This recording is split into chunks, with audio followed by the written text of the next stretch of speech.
کافی دن سے وہ پنجرے کے اندر خود نہیں گئی تھی، لیکن آج موقع لگا۔ سنڈے تھا تو پہلی فرصت وہ اوپر پہنچ کر طوطوں کے برتن میں جگ سے پانی ڈال رہی تھی۔ جب بھی باریک قدموں کی چاپ سماعت میں اترتے ہی اس کے دل کی دھڑکنوں کی روانی متاثر ہوئی۔ یہ ہلاکو خان یہاں کیا کر رہے ہیں؟ وہ گویا رو دینے والوں کو ہی جب مقابل کی بارب آواز سنائی دی، باہر آؤ۔ مقابل کا تحمک زدہ لہجہ اس سے مرچی لگا گیا، لیکن وہ بظاہر اچھی بچی کی طرح پانی کا جگ وہی پنجرے میں چھوڑتی خود باہر نکل کر جلدی سے پنجرے کا دروازہ بند کرتی، خود پر دوپٹہ درست کر گئی تھی۔ ملازمین اس کام کے لیے موجود ہیں تو تمہیں کیا ضرورت ہے اس محنت کی؟ اپنے ازلی انداز میں سرشر کرتے اس کے قریب ہوا تو ابرش گھبرا کر پیچھے ہوئی، جس سبب اس کی پشت پنجرے سے جا ملی تھی۔ جبکہ وہ اس کے بالکل قریب آ کر کھڑا ہوا، جو ہی اپنا ہاتھ اس کی جانب بڑھایا، اس نے سختی سے آنکھیں میچ لی۔ دیکھیں مجھے ڈانٹ لیں لیکن مارنا مت، مجھے مار کھانے سے بھی ڈر لگتا ہے۔ اس کے بحثیت برے انداز میں ادا کیے گئے الفاظ اس مقابل کے لبوں پر تبسم سے جا گئے۔ تمہیں لگتا ہے کہ میں تم پر ہاتھ اٹھا سکتا ہوں؟ وہ ہاتھ بڑھا کر اس کے بالوں میں اٹکے طوطے کے پروں کو ہٹانے لگا تھا، جب اس کی گردن اسباب میں اوپر نیچے ہوئی تھی۔ یعنی میں تمہیں ایسا ظالم لگتا ہوں؟ اس کا انداز بے شک سنجیدہ تھا، لیکن آنکھوں کی چمک کوئی اور کہانی سنا رہی تھی۔ آپ ظالم نہیں، ہلاکو خان ہیں، ایک دم ہی بول کر وہ دانتوں تلے زبان دبا گئی۔ تو اس نے گور کر اس کی سحر طائر کرتی جل سی آنکھوں میں دیکھا تو وہ مسکنت طائری کرتی اپنی ہونٹ پھیلائے گی تھی۔ جب کہ وہ مزید اس کے قریب ہوا تو اس کی کلون کی دلفریب مہک نے ابرش کو مزید گھبراہٹ میں مطلع کیا۔ نہ جانے کیوں وہ جب بھی پاس آتا تھا دل کی دھڑکنیں بغاوت پر اتر آتی تھی۔ آپ دور رہ کے بھی بات کر سکتے ہیں، وہ بری طرح ہلکائی تھی۔ میں تو مزید نزدیک آنے کے احترات حاصل کرنا چاہتا ہوں اور تم دور جانے کے کہہ رہی ہو۔ بڑے افسوس کی بات ہے۔ اس کے معنی حیض انداز گفتگو کر کچھ الجھی سی تھی، اور وہ کتنی نزدیک آتا اس طرح تو وہ اس کے سینے سے لگ جاتی۔ یہ بات سوچتے ہی اس کا چہرہ سر انار ہوتے شرم کے سبب بام چھوڑنے لگا تھا، جبکہ مقابل نے دلچسپی سے اس کے رنگوں سے سجے چہرے کو دیکھا تھا۔ حیا عورت کی دولت ہے اور تم اس دولت سے مالا مال ہو۔ اس کا سر سے سڑکتا دوپٹہ ہاتھوں سے ٹھیک کرتے وہ اس کی اٹھتی گرتی پلکوں کا دھیرے سے پھونک مار گیا، تو اس نرم گرم پھونک کے سبب عجیب سے احساس میں مطلع ہوئی تھی۔ مجھے نیچے جانا ہے، ناشتے کا وقت ہو گیا ہے۔ وہ بس یہاں سے بھاگنا چاہتی تھی۔ اس کی نظروں کی تپش اس پر عجیب طرح سے اثر انداز ہو رہی تھی۔ چلی جاؤ، روکا کس نے ہے؟ لیکن میری بات ذہن نشین کر لو، پھپھو یا پھر بیجی تم سے اگر کسی طرح کی بات کریں تو تم نے انکار نہیں کرنا، ورنہ نتائج کی ذمہ دار تم خود ہوگی۔ اس کی آنکھوں میں آنکھیں گاڑے وہ نرمی سے شروع کی گئی بات کو آخر تک لاتے تنبیہ بھرے انداز میں کہہ گیا، تو وہ جان چھڑانے کو جلدی سے اس کی بات کو حامی بڑھتے اس کے پیچھے ہوتے ہی تیر کی تیزی سے وہاں سے نکلی۔ تب مقابل اس کی بڑھتی دیکھ کر اپنی گنے بالوں میں ہاتھ پھیرتا اپنے قاتلانہ مسکراہٹ لبوں پر لائے خود بھی اس کے پیچھے ہی نکلا تھا۔ بلیک ٹراؤزر شرٹ پر بلیک ہی سلیپر پہننے وہ اپنے رف سے حلیے میں بھی بلاک کا ہینڈسم لگ رہا تھا۔ اسے ڈائننگ ایریا میں آتا دیکھ موسیٰ نے اسے سر سے پیر تک دیکھ کر ایک سیٹی بجائی تھی۔ آپ دن بندن ہینڈسم ہو رہے ہیں، محبت کا کرشمہ ہے جو اس کا سب لیتے اس نے شرارت گوئی کی، تو مقابل نے اسے گھور کر دیکھا۔ میں ہمیشہ سے ہی ہینڈسم ہوں۔ موسیٰ کو جواب دے کر وہ اپنے لیے جوس نکالنے لگا۔ بے شک، لیکن اب اس وجاہت میں 4 چاند لگ گئے ہیں۔ ابرش کو حبیبہ کے ساتھ وہاں آتے دیکھ وہ مزید چہکا تھا۔ تم بس اپنی والی پر توجہ دو جو تمہیں گاس بھی نہیں ڈالتی۔ مصطفیٰ نے گویا اس کی بولتی بند کرنی چاہی، لیکن وہ مجھ سے ہی کیا جو ہار مان لے۔ پہلی بات تو یہ کہ میں گاس نہیں کھاتا، میں بس کوشش کرتا ہوں جو یقیناً کامیابی کی ضمانت ہے۔ رہی حبیبی کی بات تو وہ عام لڑکیوں سے ہٹ کر ہے، اس میں شرم و حیا کوٹ کوٹ کر بڑھ رہی ہے اور اسی سبب وہ مجھ سے دور دور رہتی ہے، لیکن میں اسے زیادہ دور جانے نہیں دیتا۔ کہنے کے ساتھ اس نے وہاں آ کر ٹھہرتی حبیبہ کا ہاتھ پکڑا اور اپنے ساتھ والی کرسی میں بٹھا دیا۔ جب وہ بیچاری سب کے سامنے کی جانے والی اس حرکت پر گھبرا سی گئی تھی، وہ اس طرح مکھن کا باکس رکھنے آئی تھی اور اب قید ہوئی چڑیا کی طرح پھڑپڑا بھی نہیں سکتی تھی۔ وہ تو شکر تھا کسی کی توجہ اس جانب نہیں تھی۔ مجھے ٹوسٹ پر مکھن لگا کر دو، مقابل کی پیار بھری فرمائش پر اس نے بکھلا کر اس کے ساتھ بیٹھے مصطفیٰ کو دیکھا، جو ان سے بے نیاز اپنے ناشتے کی جانب مگن تھا، اور دوسری نظر موسیٰ پر ڈالی تھی جو چمکتی آنکھوں سے اسے دیکھتے لبوں پر مسکراہٹ سجائے ہوئے تھا۔ جلدی کرو، مجھے بھوک لگی ہے۔ اس کے پیار سے ٹوکے دینے پر وہ بیچاری رو ہنسی ہوئی تھی۔ ایک ہاتھ سے بھلا وہ ٹوسٹ پر مکھن کیسے لگاتی، جبکہ اس کی خالص سمیت مقابل نے پیار سے اس کی کلائی سے لاتے نرمی سے اس کے ہاتھ آزاد کیا تھا۔ جبکہ مقابل کی اس بے باک حرکت پر اس کی کانوں کی دوہیاں سے نکلا۔ وہ اپنے ہاتھوں کی کپ کپاہٹ پر قابو پاتی وہ مشکل اپنا کام کر رہی تھی تو وہی دوسری طرف ابرش ہر بات بولے ناشتے میں مگن تھی۔ سچویشن کوئی بھی ہو وہ کھانے سے اجتناب نہیں برتی تھی۔ سونا اور کھانا اس کی دو فیوریٹ ہابیز تھی۔ مصطفیٰ بیرک زری نے اس کی بے نیازی بھرے انداز کو گہری نظر سے دیکھنا۔ ہم چھین لیں گے تم سے یہ شان بے نیازی، تم مانگتے پھرو گے اپنا غرور ہم سے۔ وہ دل ہی دل میں ہمکلاب زیر لب مسکرایا تھا۔ سریہ بیگم نگہت بیگم کے ساتھ لنچ کی تیاری میں مگن تھی جب انہیں بیجی کا پیغام ملا۔ آج سنڈے تھا تو لنچ میں کافی اہتمام کیا جاتا تھا۔ اسی میں وہ دونوں نند باونج مل کر کچن میں اپنے ہاتھوں سے کھانا بناتی تھی۔ عام دنوں میں بھی وہ کچن میں پائی جاتی تھی لیکن زیادہ کام ملازمین ہی کرتی تھی۔ جاؤ تم بیجی کی بات سنو، یہاں میرے ساتھ ابرش اور حبیبہ موجود ہیں۔ لیکن بیگم نے نرمی سے کہنے پر وہ اس باب میں سر ہلاتی وہاں سے نکل آئی تھی۔ آپ نے بلایا تھا بیجی؟ وہ کھلے ہوئے دروازے سے اندر داخل آئی۔ ہاں یہاں آؤ میرے پاس، حلاوت بڑے انداز میں کہتے انہوں نے اسے اپنے پاس بلایا تو وہ دھیمی قدموں سے ان تک چلی آئی تھی۔ دادی تو آج کے دن زیادہ تر بیٹھک میں پائے جاتے تھے، بس لنچ پر ہی ان کی آمد ہوتی تھی۔ کوئی ضروری بات کرنی ہے کیا؟ ان کے چہرے کی سنجیدہ تاثرات دیکھ کر وہ کچھ متفکر ہوئی تھی۔ ابرش کے دادیال سے کوئی حال کال وغیرہ آئی ہے؟ انہوں نے اندازہ لگانا چاہا تھا۔ وہ لوگ تو سالوں سے تم دونوں کو بلائے بیٹھے ہیں۔ بیٹا کیا مرا؟ بہو اور بوتی بھی ان کے نظروں میں نہیں رہی۔ بیجی تلخ ہوئی تو انہوں نے ان کے ہاتھ پر اپنا ہاتھ رکھتے انہیں پرسکون کرنا چاہا تھا۔ جو گزر چکا ہے اس پہ بات نہیں کرنا ہی بہتر ہے کیونکہ یہ بات درد کے سوا کچھ نہیں دے گی۔ خیر آپ وہ بات کریں جس کے لیے بلایا ہے۔ سریہ بیگم نے ان کا دھیان بٹانے بات بدلی تو وہ بھی سر جھٹک کی تھی۔ تم نے ابرش کے بارے میں کیا سوچا؟ ماشاءاللہ 20 سال کی ہونے والی ہے۔ بیجی کی بات اور وہ کچھ الجھی تھی۔ ارے بھائی ابرش کی شادی کی بات کر رہی ہوں، اس کی شادی کے بارے میں کیا سوچا ہے؟ ان کے واضح الفاظ پر وہ ایک دم سے چپ رہ گئی۔ ہر ماں کی طرح میری تو یہی خواہش ہے کہ وہ اپنے گھر کی ہو جائے، لیکن آپ جانتے ہیں یوسف زئی والے نہیں مانیں گے۔ وہ ایک بیوہ کی شادی کے حق میں نہیں ہیں اور یہاں تو معاملہ ہی دوسرا ہے۔ ابرش کے بابا نے اپنے حصے کی تمام جائیداد ابرش کے نام کر دی تھی اور اس کی شادی کی صورت وہ جائیداد ظاہر باہر نکلے گی اور اس کے تایا چاچا ہرگز بھی نہیں چاہیں گے۔ وہ ان کی بات سن کر کافی سے زیادہ پریشان ہو چکی تھی اور اپنے سسرالیوں کو اچھے سے جانتی تھی۔ ابرش کا نکاح بھی ان کے جیٹھ نے اپنے بیٹے سے اسی لیے کروا دیا تھا تاکہ جائیداد باہر نہ نکلے، لیکن خدا کی کرنی ایسی ہوئی کہ ان کے اس بیٹے کو کالا یرکان ہوا اور اسی بیماری کی حالت میں وہ چل بسا۔ اس کے انتقال کے 1 سال بعد ایک کار حادثے میں ان کے شوہر کا بھی انتقال ہو گیا۔ ایسے وقت میں ان کی ماں عدت کے لیے سریہ بیگم کو اپنے ساتھ لے آئی تھی، لیکن اس کے بعد واپس نہیں جا سکی کیونکہ ان کے سسرال والوں نے انہیں واپس آنے سے منع کر دیا تھا۔ لیکن انہوں نے آنے سے پہلے یہ عقل مندی کی تھی کہ تمام ضروری دستاویزات اپنے زیورات اپنے ساتھ رکھ کر لے آئی تھی جو ان کے سسرالیوں کو ڈھونڈنے سے بھی نہیں ملے تھے۔ جب انہوں نے یہ بات سریہ بیگم کو کال کر کے پوچھی تو وہ صاف مکر گئی۔ انہوں نے کہہ دیا کہ کوئی بھی ضروری کاغذ گھر میں نہیں رکھتے تھے۔ اب نہ جانے ان کی بات پر ان لوگوں نے یقین کیا یا نہیں، لیکن پھر بھی اس سلسلے میں وہاں سے کوئی رابطہ نہیں کیا گیا تھا۔ لیکن سریہ بیگم یہ بھی جانتی تھی کہ جب کبھی ابرش کی شادی کا مسئلہ اٹھا تو یقیناً وہ لوگ اس کی شادی نہیں ہونے دیں گے۔ وہ اسی تنازع میں بات کر رہی تھی، تم ان لوگوں کی فکر چھوڑو، مصطفیٰ سب دیکھ لے گا، تم بس اپنی کہو۔ بیجی کی بات نے انہیں مزید الجھایا۔ مصطفیٰ کا یہاں کیا ذکر؟ انہوں نے حیرانی سے استفسار کیا تو اپنی بیٹی کا ہاتھ تھامتے مسکرا دی۔ مصطفیٰ ہی تو ابرش سے شادی کرنا چاہتا ہے، اس نے خود تمہارے داجی کے سامنے ابرش کا نام لیا ہے اور تم میرے پوتی کی طاقت سے واقف ہو۔ وہ یوسف زئی والوں سے لڑنے کی طاقت رکھتا ہے اور ویسے بھی ابھی ہم نکاح خاموشی سے کریں گے۔ تم بس ابرش کی رضامندی لے لو تاکہ آنے والے جمعے کو ان دونوں کا نکاح کر دیا جائے۔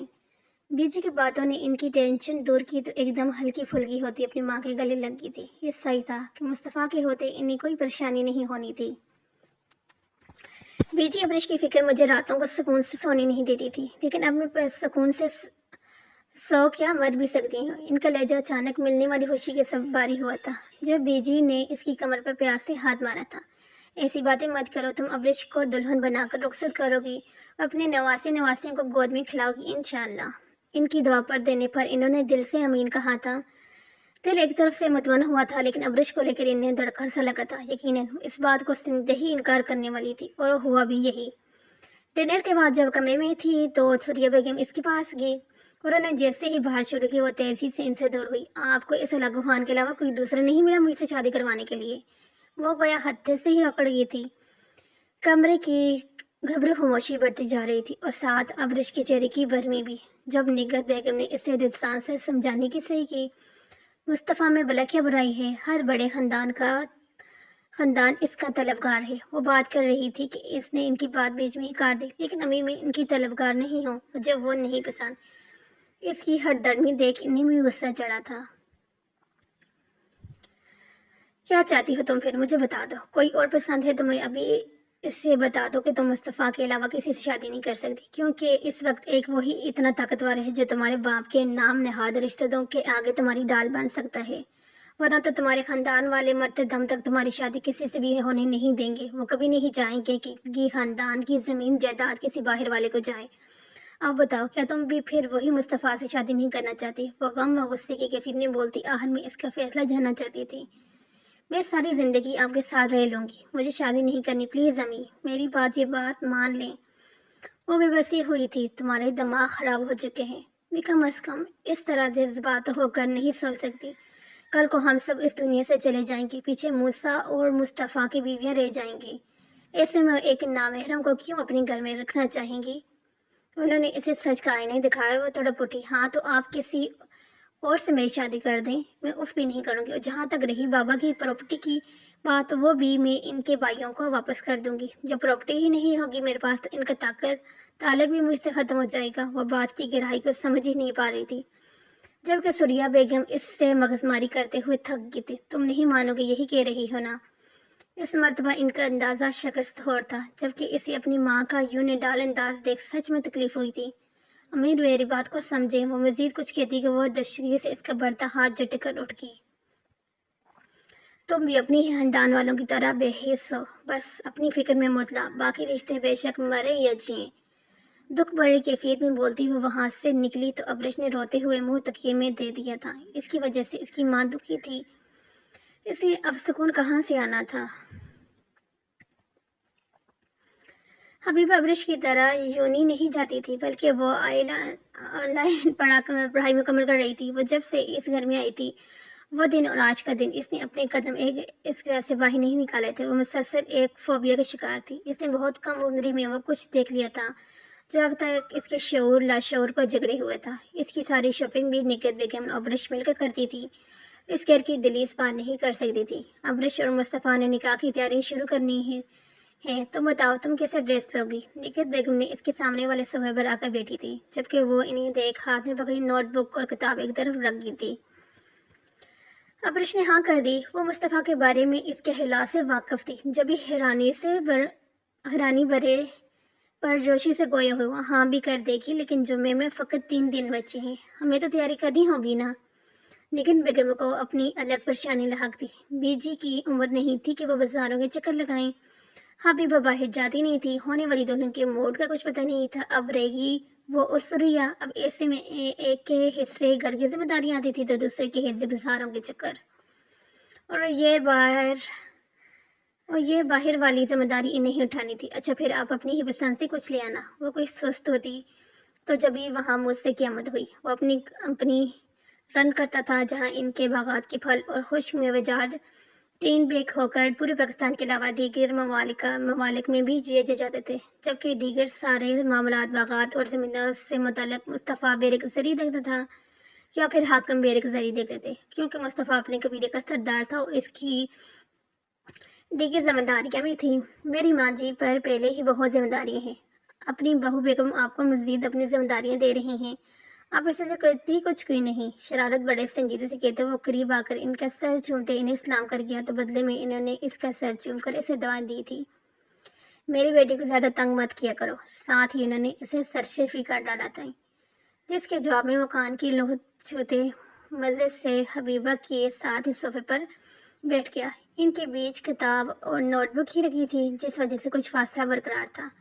جبکہ اس کے یوں بیٹھنے پر کچھ بے رام سی ہوئی تھی۔ آپ کی معصوم بہو کو بھلا میں تنگ کر سکتا ہوں؟ ہاں البتہ، آپ کی بہو مجھے بہت تنگ کرتی ہے۔ اس کے صاف جھوٹ پر جہاں اس نے ایک جھٹکے سے مقابل کی جانب حیرانگی کے حال میں دیکھا تھا، وہیں نگہت بیگم اس کے لیے چائے کا بولنے اٹھ کی تھی اور ساتھ ہی ڈنر کے انتظامات بھی دیکھنے تھے۔ ان کے منظر سے ہٹتے ہی اس نے جھپٹ کر بیچ میں سے رکیب کو ہٹایا اور حبیبہ کے اٹھنے کی کوشش کو ناکام کر دیا۔ شوہر جب گھر آتے ہیں تو بیوی اچھا سا ویلکم کرتی ہے، تو جناب جلدی سے پہلے ویلکم کریں ورنہ میں اپنے طریقے سے ویلکم کروا لوں گا۔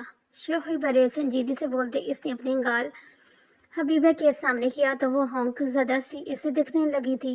یار اب یہ بھی میں بتاؤں، چلو کیا یاد رکھو گی کہ صحیح سے بالا پڑا ہے۔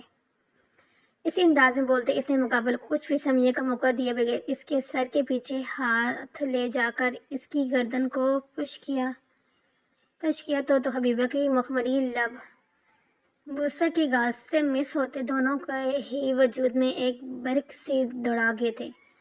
دیکھا بس یہ کرنا تھا، اب ہر روز میرے آنے پر مجھے آپ یوں ہی ویلکم کرو گی۔ اس کے ڈوس بڑے انداز پر حبیبہ کی پھٹی آنکھیں مزید پھیری تھی۔ حبیبی میں تو پہلے سے ہی عشق میں قائل ہوں، آپ کے برباد کرنے کا ارادہ ہے؟ دل پہ ہاتھ رکھتے ہوئے ایک دم سے رخ بدلتا صوفے پر پیر پھسلا گیا، یوں کہ اس کا سر حبیبہ کی گود میں دڑا تھا۔ ماں کی گود کے بعد بیوی کی گود سب سے زیادہ آرام دہ مقام ہے۔ اسے مزید بکھلاتے ہوئے وہ اس کا ہاتھ تھام کر اپنے دل کے مقام پر رکھ گیا۔ یہ کیا کر رہے ہیں آپ؟ پلیز ہمیں جانے دیں، کسی نے دیکھ لیا تو کیا سوچے گا؟ وہ بری طرح گھبرائی۔ وہ اسی بار بار چاروں طرف دیکھ رہی تھی، جبکہ اس چکر میں اس کے سر سے دوپٹہ سرک جو تھا، جبکہ اس کی نیم زلفیں جو خشک ہو چکی تھی اس کے چہرے اور گردن کو چھوتی دلکش نظارہ پیش کر رہی تھی۔ لہو چلکاتے گال اور ہونٹ کا بنان بگاڑنا مقابل کو ہمیشہ کی طرح تلسم میں قید کر گیا۔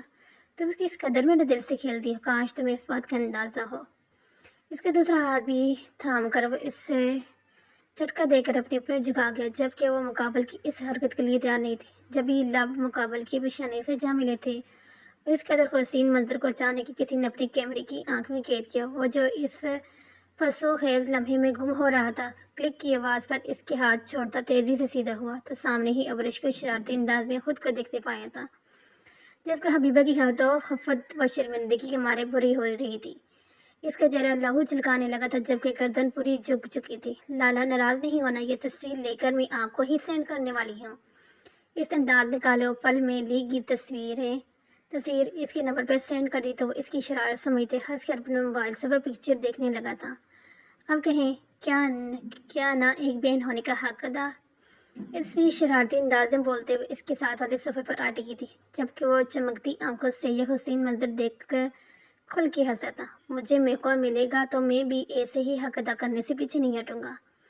جواب پر اس نے ابرش کی ناک دبا کر چھوڑی تو اس نے برا سا منہ بنایا۔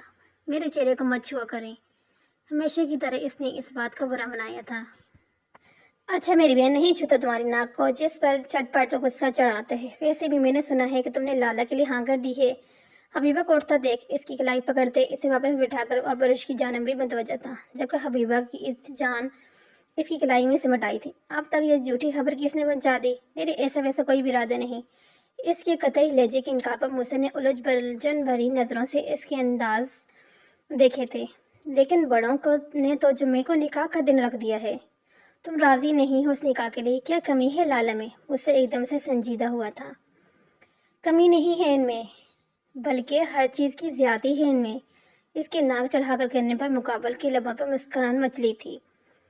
تم سچ میں لالا سے نکاح نہیں کرو گی؟ حبیبہ کے معصومانہ انداز سے سوال کرنے پر جہاں اس نے پیار سے نفی میں سر ہلایا تھا، وہیں موسیٰ نے تھوڑی طرح ہاتھ رکھے اس کے چہرے کو فدا ہوتی نظروں سے دیکھا تھا۔ تم اتنی کیوٹ کیوں ہو؟ کہنے کے ساتھ ہی اس نے حبیبہ کے دونوں گال نوچے تو وہ بیچاری ابرش کے سامنے اس کی اس بے باک حرکت پر گھبرا کر اٹھنے لگی تھی کہ ملازمہ نگہت بیگم کی معیت نے چائے اور ناشتے سے سجی ٹرائی لے وہاں چلی آئی تھی۔ جاؤ سکینہ، سب کو چائے کے لیے بلا لاؤ۔ ان کے آنے سے پہلے بات کا رخ بدل چکا تھا۔ موسیٰ بھی اسے تنگ کرنے کے بجائے سکون سے بیٹھ گیا تھا تاکہ وہ آرام سے چائے پی سکے۔ موسیٰ بیرق زئی کے علاوہ وہاں سب اہل خانہ موجود تھے، لیکن سبھی نے دیکھا تھا کہ سریہ بیگم ابرش سے کھینچی کھینچی سی ہے۔ کیا ہوا ہے؟ سریہ کے جانے کے بعد سے آپ پریشان سی ہیں۔ داجی جو ڈنر کے بعد اپنی دوست کی عیادت کو گئے تھے، واپس گھر لوٹے تھے اور اپنی بیٹی کو کمرے سے نکلتا دیکھ چکے تھے، لیکن وہ چہرہ نیچے ہونے کی وجہ سے انہیں دیکھ نہیں پائے تھے۔ جب وہ کمرے میں داخل ہوئے تو اپنے شریک کے حیات کے چہرے پر تفراق کے بادل چھائے ہوئے دیکھے پریشانی سے متفر ہوئے۔ سریہ کہہ رہی کہ ابرش نکاح کے لیے راضی نہیں ہے۔ بہت جی کی بات ان کے کمرے میں داخل ہوتے مصطفیٰ بیرک زئی نے نہ صرف سنی تھی بلکہ اس سے غصہ آنے کے بجائے مقابل کی بچکانہ حرکت پر ہنسی آئی تھی۔ بہت جی، آپ اس کی باتوں کو سنجیدہ کیوں لیتی ہیں؟ بس جذباتی سی ہے، آپ لوگ نکاح کی تیاری رکھیں۔ ابرش کو راضی کرنا میرا کام ہے اور پلیز پریشان ہونے کی ضرورت نہیں ہے، میں اس سے بہت پیار اور آرام سے بات کروں گا۔ ان کے چہرے پر چھائی پریشانی دیکھو انہیں بھرپور تسلی دلوا رہا تھا۔ تم بھی تو ہر وقت غصہ ہی کرتے رہتے ہو بچی پر، اگر نرمی رکھی ہوتی تو یوں تم سے نکاح کرنے سے انکار نہیں کرتی۔ یقیناً بچی گھبرا رہی ہوگی، آخر کو تم جیسے ہلاکو خان کے ساتھ عمر بھر رہنا کون سا آسان بات تو نہیں۔ بے جی کی پریشانی اب اطمینان میں بدلی تو وہ اس سے چھیڑ بیٹھی تھی، جس کے جواب میں اس نے اپنے داجی کو شکایتی نظروں سے دیکھا تھا۔ آپ کی نواسی بھی یہی القاب سے مجھے نوازتی ہے اور اب آپ بھی، خیر میں کون ہوں اور کیا ہوں یہ بات تو نکاح کے بعد ایسے اچھے سے بدل چلی گئی۔ پہلا جملہ ادھورا چھوڑتے اس نے باقی کی بات دل میں پوری کی تھی۔ اچھا آپ مت ہو، میں مذاق کر رہی تھی۔ انہوں نے آگے بڑھ کر مصطفیٰ کا چہرہ تھامتے اس کا ماتھا چوما تھا۔ وقت پر گھر آیا کرو، رات گیر تک کام کرنے کی ضرورت نہیں۔ اب داجی اس فکر میں مطلع اسے ٹوک رہے تھے۔ داجی میں نے کوشش کی تھی وقت پر پہنچاؤں، لیکن ایک پارٹی سے ملنا اچھا ضرور تھا۔ ہماری پانی کی بڑی موٹریں خراب ہو رہی ہیں، ڈیلر سے نئی موٹروں کی بات کی ہے، اگلے ہفتے تک مشینیں پہنچ جائیں گی۔ وہ دونوں دادا پوتوں کاروباری باتوں کرنے لگے تو بھائی جی نے واپس سے اپنی تصویر سنبھال لی تھی جو وہ سریہ کے آنے سے پہلے پڑھ رہی تھی۔ ابرش کو یونی لانے اور لے جانے کی خاص ایک ڈرائیور کا انتظام کیا گیا تھا، جبکہ اس کی گاڑی بھی ایک الگ تھی تاکہ اسے کسی پریشانی کا سامنا نہیں کرنا پڑے۔ ادھر عمر کا ڈرائیور ان کے اعتماد کا بندہ تھا، جس کے پاس کسی بھی ایمرجنسی سے نمٹنے کے لیے لائسنس یافتہ گن بھی ہر وقت موجود رہتی تھی۔ آج بھی اس کے ڈرائیور نے اسے یوں نہیں چھوڑا تھا اور اب اسے چھٹی تک وہیں رہ کر اس کا انتظار کرنا تھا۔ لیکن جب وہ چھٹی کے وقت مین گیٹ سے باہر نکلی تو اپنی گاڑی کے بجائے مصطفیٰ بیرک زئی کی گاڑی کو دیکھ ایک لمحے کو اپنی گھبراہٹ سی ہوئی تھی۔ یہ کیوں مجھے لینے آئے ہیں؟ ہولے سے بڑبڑاتی وہ دروازہ کھولنے پر ناک کی سیٹ میں چلتی پیچھے دروازے سے گاڑی کے اندر بیٹھ گئی تھی۔ جب گارڈ نے تیزی سے آگے آتے دروازہ بند کیا اور دوڑ لاک ہو گیا۔ آپ مجھے کیوں لینے آئے ہیں؟ اس نے اپنی گھبراہٹ کو قابو پاتے بڑی مشکل سے اپنی بات مکمل کی تھی، جبکہ مقابل نے ہاتھ بڑھا کر اس کے چہرے سے ماسک نیچے کر دیا تھا، جس سبب اس کا دلکش چہرہ مقابل کی نظروں کے سامنے آتے اس کے دل کو سکون دے گیا تھا۔ اب وہ اس سے آرام سے بات کر سکتا تھا۔ میں تمہیں نکاح کی شاپنگ کے لیے لینے آیا تھا۔ اس کے اطمینان بھرے جواب پر وہ بری طرح سے چونکی تھی۔ کس کا نکاح؟ بے ساختہ ہی وہ پوچھ بیٹھی، لیکن مقابل کی نظروں میں نہ جانے کیسی تپش تھی کہ اس نے سرد سے اس کے چہرے سے نظریں پھیری تھی۔ دل ایک انجانے سے احساس سے دھڑک اٹھا تھا۔ ہمارے نکاح کا جوڑے لینا ہے، کیا بھول گئی ہو کہ جمعے کو ہمارا نکاح ہے؟ اس کے نرم لہجے میں کوئی روب، کوئی حکم نہیں تھا۔ عام سے انداز میں اس سے بات کرا تو یہی بات اسے ہضم نہیں ہو رہی تھی۔ آپ کو شاید کسی نے بتایا نہیں، میں اس نکاح سے انکار۔ اس کی جانب جھٹکے سے پلٹتی وہ اس سے پہلے اپنی بات مکمل کرتی مقابل نے اس کے لبوں پر اشد شہادت کا دباؤ ڈالے اس کے الفاظ چھین لیے تھے۔ مصطفیٰ بیرک لوہے کا لمس جھیلنے والا وانلیہ تھا۔ وہ تیزی سے پیچھے ہوتی بالکل دروازے چا لگی تھی۔ ہمارے نکاح جمعے کے روز سب کی موجودگی میں ہوگا، اور اگر تم نے یہ نہیں چاہتی تو پھر نکاح اور رخصتی آج ہی ہوگی، لیکن ہمارے نکاح میں ہمارے اپنے شامل نہیں ہو سکیں گے۔ ہاں، رخصتی کے وقت میں تمہیں گھر ہی لے کر آؤں گا تو تم مل لینا ان سب سے۔ باہر کے باغ دوڑتے منظر پر نظر جمائے اس کا انداز بے شک نرم تھا، لیکن لہجے کی تپش پر ابرش کے ماتھے پہ پسینے پھوٹ پڑا۔ وہ اتنا تو جانتی تھی کہ مقابل جو کہتے ہیں وقت گزرتا ہے، جمعے کے صرف نکاح ہوتا، لیکن آج نکاح کے ساتھ رخصتی کا بھی سنتے اس کے چہرے کا رنگ اڑ چکی تھی۔ اب بتاؤ کیا فیصلہ ہے تمہارا؟ شاپنگ پہ چلیں یا نکاح کرنے؟ اس کی جانب چہرہ کیا وہ اس کے حواس اور انداز کو دیکھ نرم گوئی سے مستفر ہوا تو اس نے چھٹ شاپنگ پر چلنے کی حامی بھر لی۔ گڈ گرل، مجھے تم سے اسی عقل مندی کی توقع تھی۔ بامشکل اس کے مخملی گال کو چھونے کی خواہش دبائی وہ اپنے ڈرائیور کو گاڑی مال کی جانب گھمانے کو بول گیا تھا، جبکہ وہ بے بسی کے مارے آنسو پی گئی تھی۔ لو پانی پیو۔ اسے یوں سر جھکائے خاموشی سے اپنے ہاتھوں تکتے دیکھ اس نے پانی کی سیل پہ کی چھوٹی بوتل کو کھول کر اس کی جانب بڑھائی تو اس کی جانب دیکھے بغیر بوتل تھام لی، لبوں سے لگا لی تھی۔ میں یہ زبردستی کا نکاح نہیں چاہتا تھا، لیکن تمہاری سیفٹی کے لیے ضروری ہے۔ جو چال تمہارے تایا چل رہے ہیں انہیں میں اسی طرح سے ہی مات دے سکتا ہوں۔ میں ہرگز بھی تمہاری زندگی برباد ہونے نہیں دوں گا، یہ میرا وعدہ ہے تم سے۔ اس کی جانب اپنی نظریں مرکوز کیے وہ مسلسل دل ہی دل میں اپنے ناراض محبوبہ سے مخاطب تھا، جب اس نے آدھی بوتل خالی کرتے واپس اس کی جانب بڑھائی تھی، جسے تھام کر اپنے لبوں سے لگاتے ایک ہی سانس میں بچہ سارا پانی پی گیا، جبکہ اپنے جھوٹا پانی سے یوں بے دھڑک پیتا دیکھ اس کے گال تب کر سرخ پڑے تھے۔ وہ کبھی کسی کی جھوٹی شے استعمال نہیں کرنے والا اس کا چھوڑا ہوا پانی پی گیا، اور یہی بات ابرش کو حفظ سے دوچار کر رہی تھی۔ بوتل خالی کرتے اس نے کیپ لگا کر بوتل پیچھے کوڑ رکھی۔ جو ہی ابرش کو دیکھا، اس کے سرخ پڑتے چہرے کو دیکھ وہ اس کی کیفیت سے لطف لیتے مسکرا دیا تھا۔ ہلاکو خان کو مسکرانا بھی آتا ہے۔ اس کی سحر زدہ مسکراہٹ دیکھ وہ اپنی نظریں چراتی زیرالب بڑبڑائی تھی، جبکہ وہ آنکھوں پر گلاسز لگائے اب موبائل میں مصروف ہو چکا تھا، تو وہی وہ اس کی جانب سے رخ موڑتی کھڑکی سے باہر کے مناظر کو دیکھنے لگی۔ گاڑی ایک مہنگے ترین مال کے آگے ٹھہری تھی۔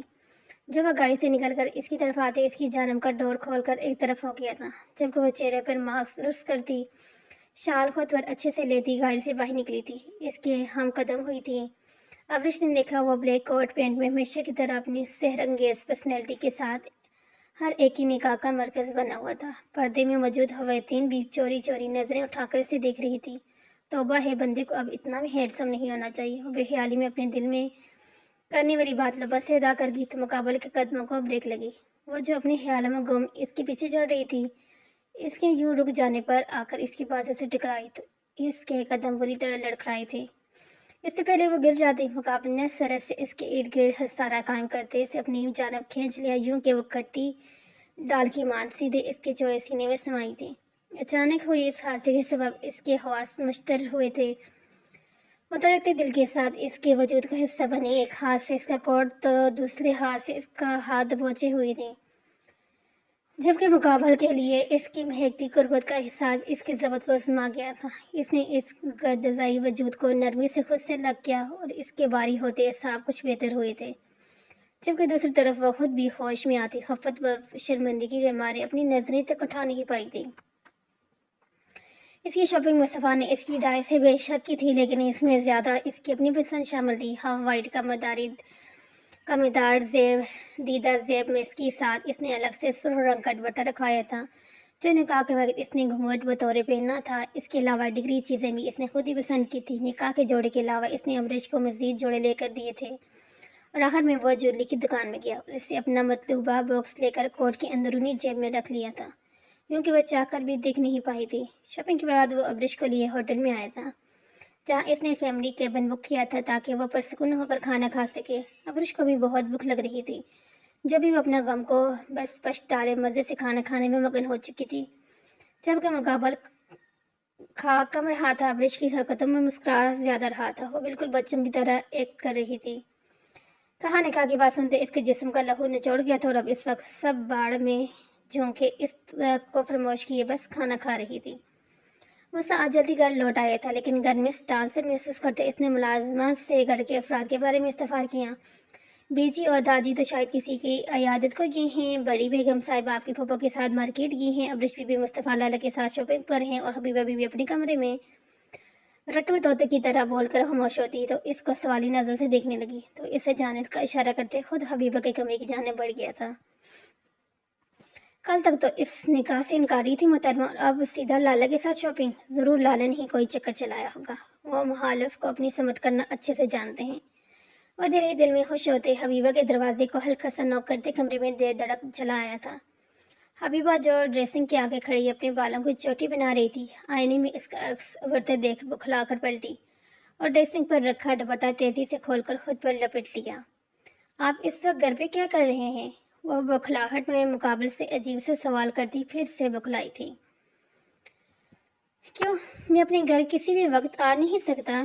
جواباً اس کی جانب قدم بڑھاتے گھبرو لہجے میں گویا ہو تو اس کی سمجھ نہیں آیا کہ وہ اسے کیا جواب دے۔ سب شاپنگ پہ گئے ہیں، تم کیوں ساتھ نہیں گی؟ وہ اسی قریب ٹھہرتا اس کے مسلتے ہاتھوں کو نرمی سے اپنی گرفت میں لے کر اسے عمل سے گویا روک گیا تھا۔ میں شاپنگ پہ نہیں جاتی، میری شاپنگ ابرش یا پھر ماں جی کرتی ہیں۔